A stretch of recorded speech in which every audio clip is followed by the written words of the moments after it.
Chapter 38 Ang pagbubuntis ni Elma. Lumipas ng ilang linggo ay naiiba pakiramdam ni Elma, nahihilo at nasusuka siya kada umaga at isang buwan na siya wala dalaw hanggang sa napansin ni Mercedes mga nangyari kay Elma. Sa bahay nila Elma, habang kumakain ng almusal sila Pablo at Mercedes ay bigla pumasok si Elma sa kusina. "Good morning Mama, Papa." Pabati ni Elma. "Good morning anak. Maupo ka." Pabati din ni Mercedes. Umupo si Elma sa upuan ng lamesa nila at habang si Mercedes ay inihanda niya yun mangkok na lalaman ng sabaw ng sinigang at ibigay nito kay Elma. "Nagluto ako ng sinigang, napansin ko sumama pakiramdam mo kaya ako nagluto ng sinigang para humigop ka ng sabaw," sabi ni Mercedes. Inamoy ni Elma ang sinigang at pag-amoy niya sa sinigang ay bigla bumaliktad ang sikmura ni Elma. Agad siya pumunta sa lababo. Tapos sumuka siya at linapitan siya ng mama niya at hinimas ni Mercedes ang likod ni Elma. "Anak, ano nangyari sa'yo? Bakit ka nasusuka? Ano ba kinain mo?" tanong ni Mercedes kay Elma.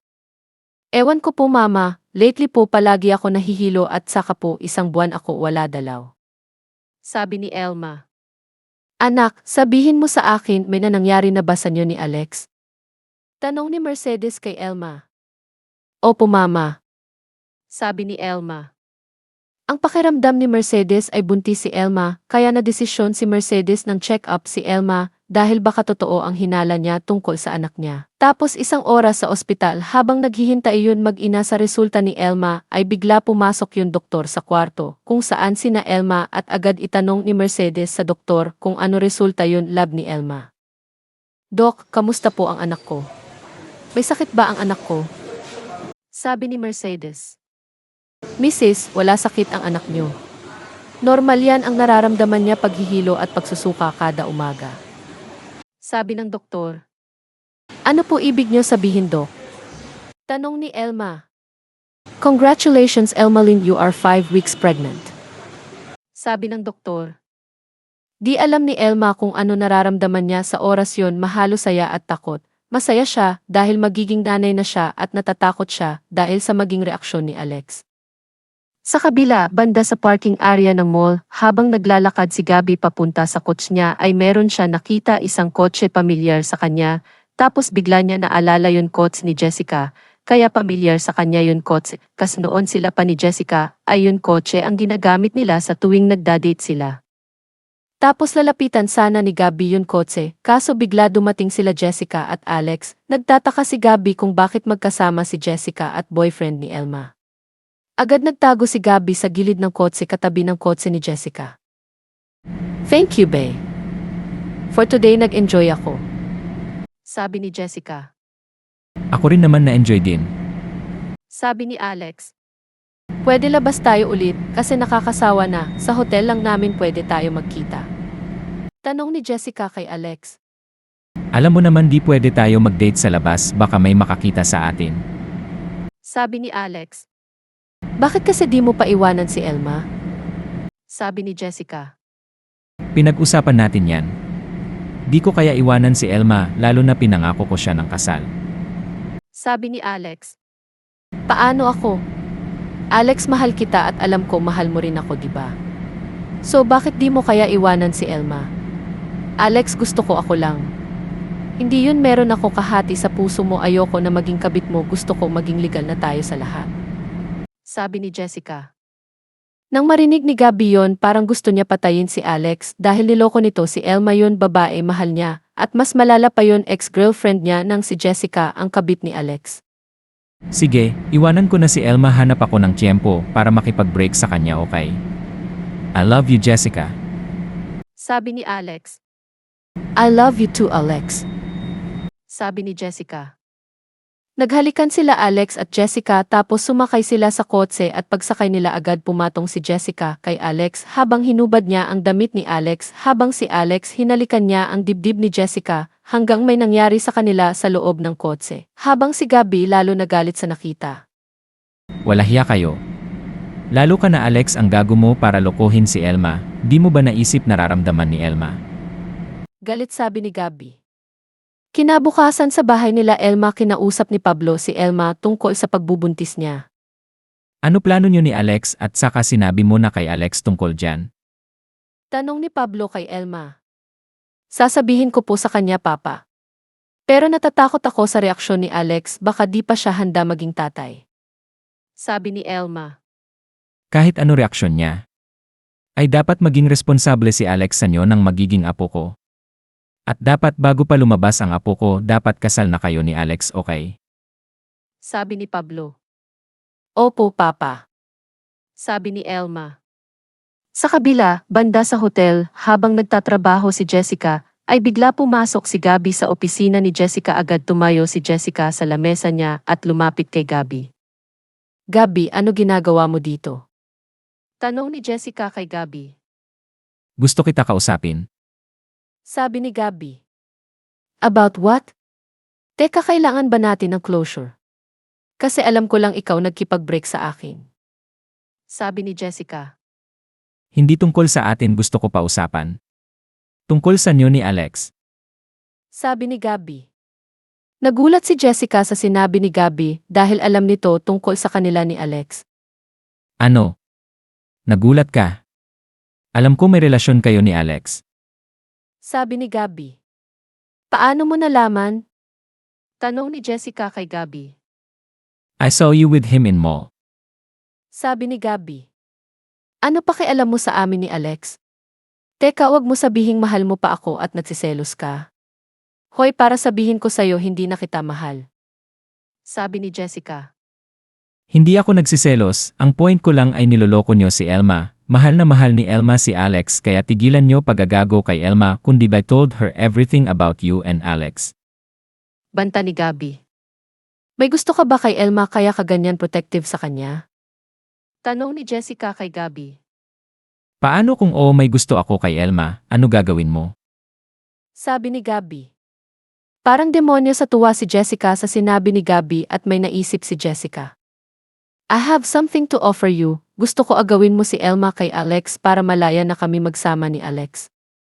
Sabi ni Jessica. Are you out of your mind, Jessica? Inutosan mo ako na agawin ko si Elma kay Alex. Jessica, may respeto ako sa relasyon nila. Di ko gagawin yon kahit mahal ko si Elma, kilala mo ako. Di ako kagaya mo mag-agaw. Sabi ni Gabby. Sinampal ni Jessica si Gabby dahil napikon siya sa sinabi ni Gabby sa kanya. Umalis ka na, Gabby. Alis. Sabi ni Jessica.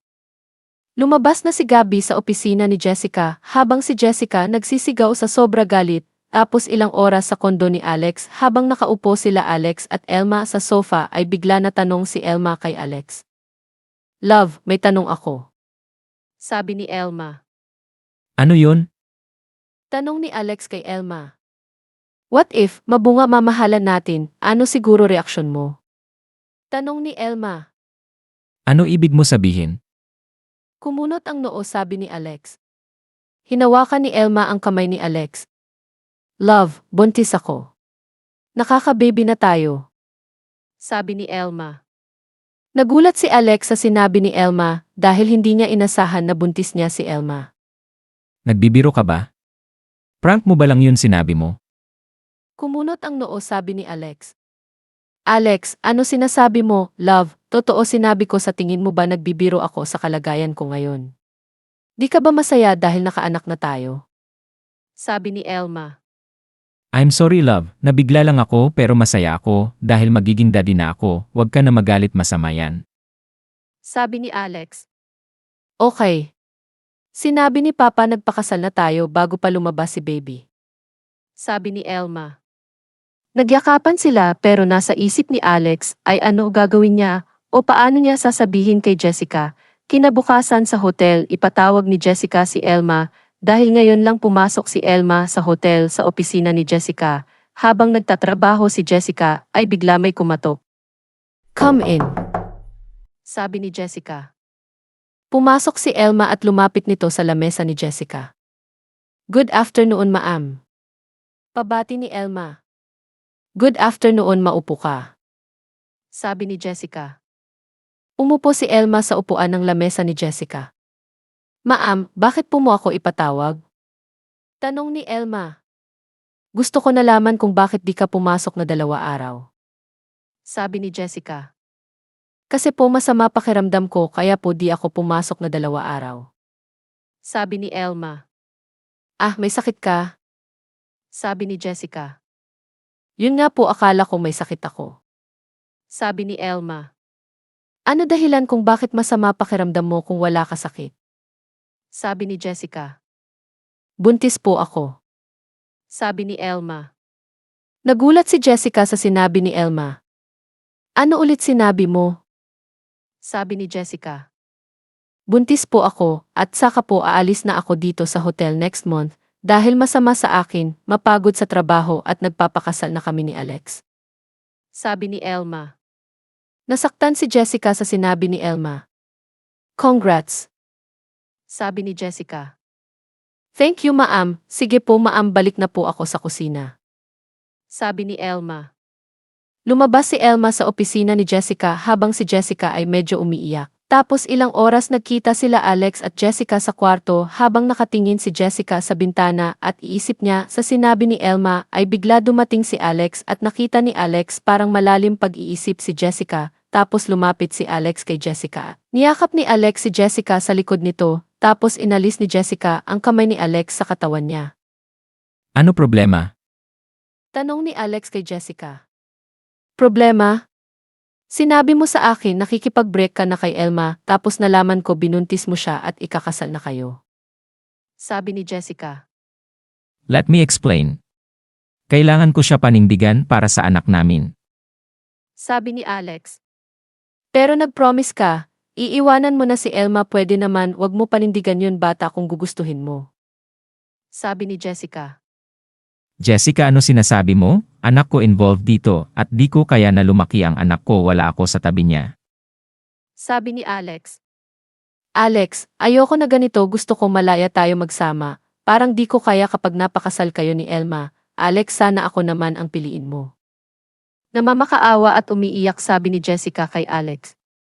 Di ko alam gagawin.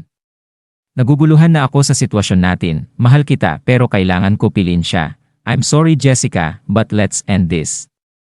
Sabi ni Alex. Nagulat si Jessica sa sinabi ni Alex tapos umiiyak na si Jessica. No, please, Alex, wag mo ako iwan, di ko kaya, sorry kung pinilit kita na iwanan mo si Elma. Promise di na kita pipilitin na iwanan mo si Elma, basta wag mo ako iwan. Namamakaawa at umiiyak sabi ni Jessica kay Alex. Nakayakap si Jessica kay Alex. Tahan na, I'm sorry, okay, di na ako nakipag-break sa'yo, okay? Sabi ni Alex. Naghalikan sila hanggang sa may nangyari sa kanila. Ngayon buntis na si Elma, ano maging sitwasyon ni Alex sa dalawa babae, abangan ang susunod kabanata. Huwag niyo malimutan mag-like at mag-subscribe na sa channel ito and thanks for watching.